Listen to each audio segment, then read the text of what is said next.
Why does your scanner show the P0343 engine code? What does it mean? P0343 is a diagnostic trouble code for camshaft position sensor A circuit high input.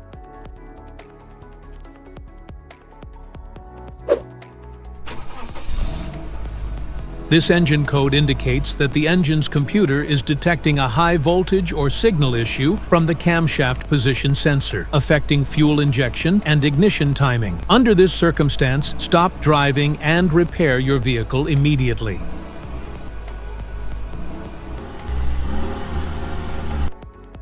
So, what causes this imbalance? Here are the most common culprits.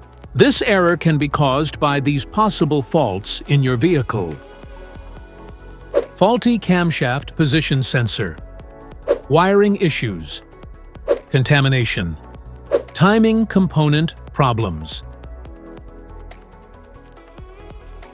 Each DTC code corresponds to a specific issue in your vehicle. This error code occurs in any OBD2-equipped vehicles, especially those in manufacture since 1996.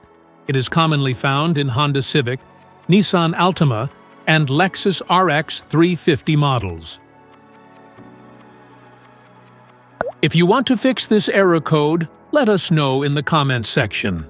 We will definitely make the video on your demand. If you like this video, don't forget to subscribe to our channel. Thanks for watching.